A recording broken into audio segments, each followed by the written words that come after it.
by fellow freedom lovers, sovereign thinkers. Thank you. Transmitting from the beautiful swampy mangroves of South Florida, and today's date is Thursday, November 19th, 2020. Yeah. Well, you know what? I'm not going to be doing a little rant today. Like I said, all crazy, chaotic stuff's happening worldwide, including the United States. But, Mr. Toad's Wild Ride Political Edition continues. Of course, everyone's doubting because they're not about the whole presidency and so forth. It's just educate yourselves, But I'll be preaching to the choir most likely. Well, this one here just caught my eye. I went through the Epoch Times. And this one here is entitled, 2 Oregon counties vote to consider seceding, joining Idaho. And this was written by, hold on. Right there. Stop. Okay.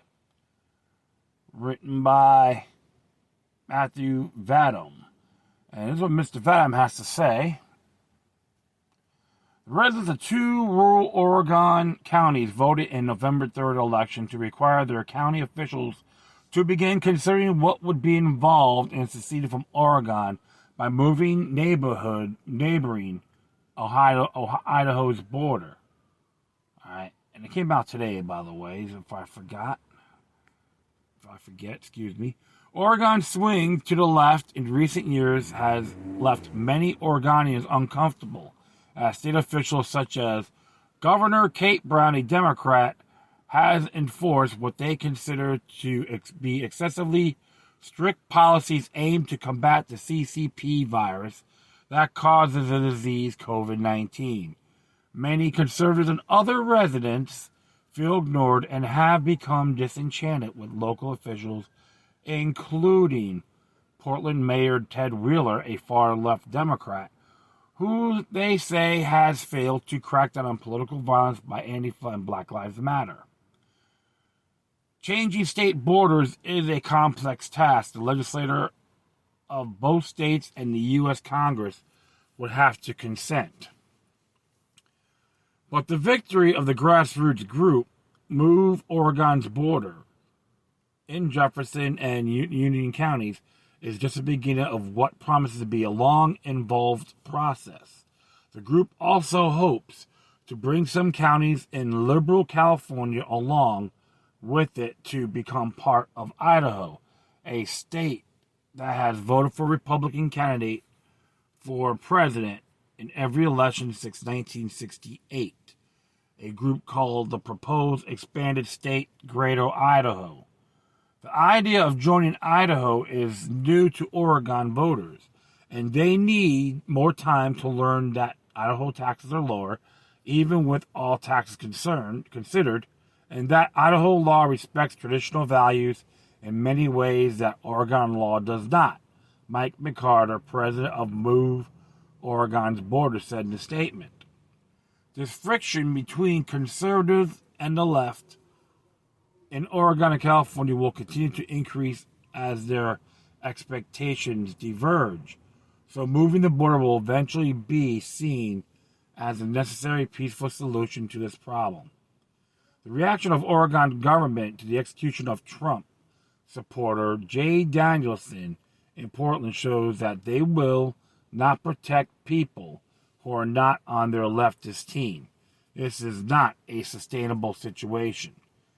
McCarter was referring to Aaron J. Danielson, a member of the conservative group Patriot Prayer, who was shot dead August 23rd during a car and truck rally in Portland in support of President Donald Trump. Danielson was allegedly killed by Michael Forrest Rainiel. Rainiel.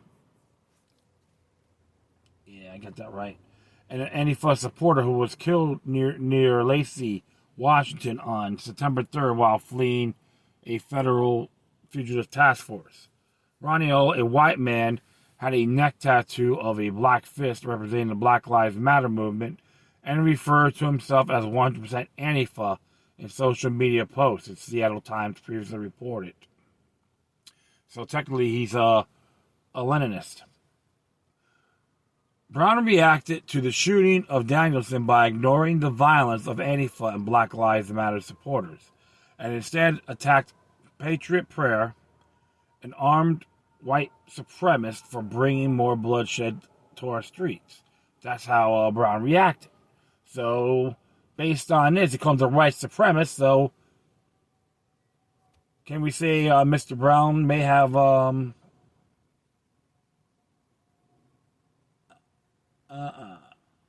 No, I won't say that. Right, because they call him a white supremacist, so you know how that goes. So, I think I goofed up here, right? Yeah, that's like I did. Sorry about that, folks. I'm like, little brain fart there. However, we'll just keep on going. Yep. And okay, we'll continue on here.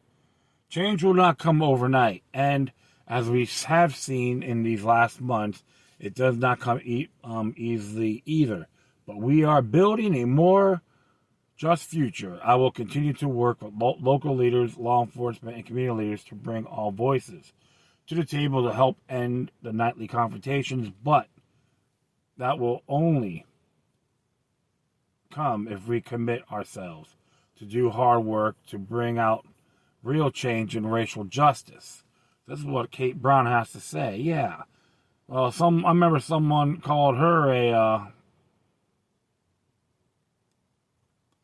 Hitler in drag, right? What a tyrannical scumbag that person is. Good grief. So I gotta, tell her how you really feel about these people. Good grief. More treasonous scumbags out here. You can tell her that too, so I don't give a damn. As of press time, the voters of 2 Oregon counties approved the ballot question, while voters in 2 other counties rejected it. According to the Oregon Secretary of State's website, ballot measures were approved in Jefferson County with 50.8.9% and no 49.1%. And Union County, the yes vote is 52.4%, and no's 47.6%. The propositions were defeated in Douglas County with the yes vote of 43.27%, no's is 56.73%, and Wallowa County, yes 49.54%, and no 50.46%. McCarter said he's optimistic that the 2 wins will encourage Idaho officials to quantify the pros and cons of moving the border so we can improve the quality of the debate on this issue. Idaho would benefit from the admission of rural Oregon counties that have a higher income per person than Idaho does, so our counties would be a great benefit to Idaho's state budget. Rural Oregon votes almost exactly the same as Idaho does, so there should be no concerns in Idaho. He said, adding that state lawmakers from both states have agreed to meet with the Move Oregon borders. The group is collecting signatures in hopes of putting secession discussion questions on the ballot in local elections in 11 counties in May 2021. Well, I can say, cheers, man. Because one thing for sure, the problem is, like in Oregon, for an example, you have like the western side of the state, mainly the cities of Portland and a few other places. Like Olympia, I think that's the name. That's the capital of it. That's the capital of Oregon. I could be mistaken, but they're tired, man. They're tired being dictated to yahoos from the other side. Like two different worlds, night and day. And so they believe the Idaho, the potato state, has that same mindset, like-minded set, interaction, relations, and all that. I say do it. So you gotta send these people a message. If it hurts the state of Oregon, who the hell cares? What happens when you have a governor who's Hitler in drag, tyrannical crap bag, and of course you got dish rag Ted Wheeler. Good grief, man. People, Lord, hopefully I'll never meet these people in person. Good grief, yeah? Especially in my neck of the woods. I'll have a field day with them. Just so, acidine, and now things are backfiring.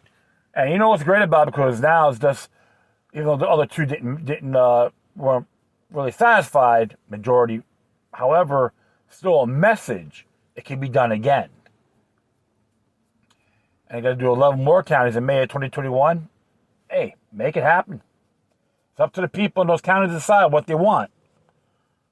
They want to be more liberated or more enslaved. Because I can be very frank, the stuff I've been noticing, what Governor Brown's signing, some of the bills they have in there, contradicts their own state constitution. So you guys are some proud oath breakers there. Narcissistic oath breakers. And everyone's out there worried about Donald Trump. Yeah, I've been paying attention. And it's one of those things, folks. Always be vigilant where you're at, regardless who's in there. And I gotta say, I support this. Get Oregon where it hurts. Their pocketbook. All right, well, that will be it for now. I'd like to thank everyone for listening. Plus, feel free to download social media networks. If you have any questions, comments, or we said something interesting you want to check out, whatever you do, please send your correspondence with decorum. Furthermore, I'll leave this footnote on my Spreaker page. And if you want to contact me, you can hit me at LookYouLuck3@gmail.com or LookYouLuck03@protonmail.com. And if you want to send me some love, a little donation, PayPal.me/LookYouLuck3 and support the Epoch Times. All right, once again, thank you for your time. Plus, always remember that demoniac resistance is healthy for the soul and can liberate humanity. Until next time, take care of yourselves, keep on spreading love, and may your guardian spirits be with you.